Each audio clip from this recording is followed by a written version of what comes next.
Today we are going to remove the steering wheel from a Saab 9.5, although this applies to any sort of Saab 9.5 or 9.3. I'm going to flash the tools you need to Saab along with us today at the bottom of the screen. The first thing we need to do is remove two little tabs. There's some steering wheel colored tabs on the side of the steering wheel. Just pop those off to expose the screw.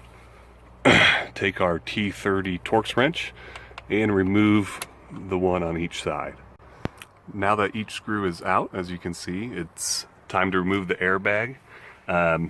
It's important to note that before doing this, and perhaps this is more neurotic concerns, but make sure the car has been off and the battery disconnected for at least 10 minutes just to make sure that there's no electricity with the airbag.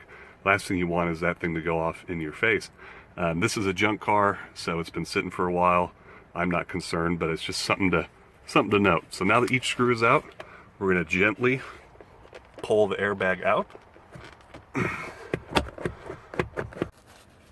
And once it's out, there are two connections on the back that we need to remove.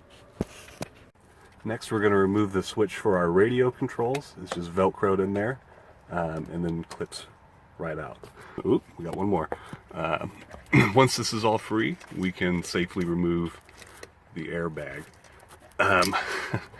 Boy, just be careful handling this. Does have an explosion warning on the back. I've never had one go off, but boy, if you don't feel like a SWAT team EOD trying to handle this thing. Now with our airbag out of the way, if you noticed before, I wasn't sitting directly in front of the thing, but now I will remove the steering wheel nut. But what I'm going to do is I'm going to loosen this just a little bit, not all the way, because if you take this all the way off and then go to pull the steering wheel, there's a good chance you can break these wires. Our 22 millimeter socket, and work these wires kind of out of the way to where that will go on nicely. Now it's going to be very tight, so this extension may be a poor choice. Yep, extension was a bad idea. So I got it loose. Now you won't have to fight the steering wheel as much as I am because this car's wheels are up and off the ground. Normally have the weight of the vehicle to help you counteract the steering wheel movement.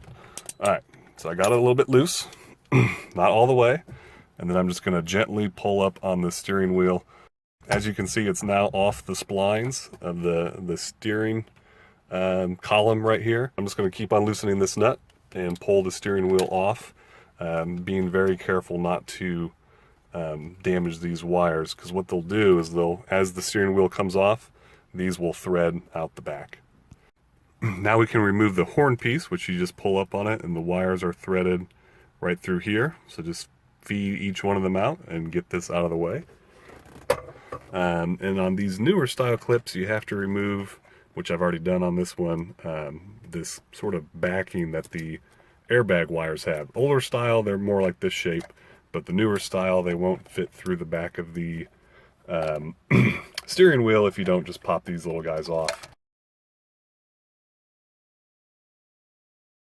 And all you do, which I would show you, but it requires two hands, is you just take a screwdriver and pry through the back of this to pull that guy out, and then you can see you have a little tab on each side that you just remove, and then the whole piece comes out, which when it's together it'll just come out like this. Okay, so once that's out, now we can continue feeding the wires out the back of the steering wheel, which you can see I already got one out. But we're going to feed these other two out, and then our steering wheel will be free. Okay, I hope that helps. So next time you come across a decent steering wheel in a junkyard, you now know how to remove it. Or if you're just upgrading your worn out standard wheel with an Aero or Vigan wheel, that's how you pull it out. Install is the opposite of reverse. If you started with the steering wheel straight, then you want to make sure you don't play around with your clock spring here too much, because you want that to line up as you go to turn the wheel and not break any of the contacts if for example, you had it up here, you put the wheel back on, then you go to make a left turn. It won't turn that way without braking. It's got a limit. Now, this being a junkyard car, obviously I don't really care about the clock spring, but I wanted to show you how you take it out without damaging this. Normally I would just snip these wires. However, the clock spring is a valuable part, so this might be salvageable as well. Thank you guys, and hope that helped.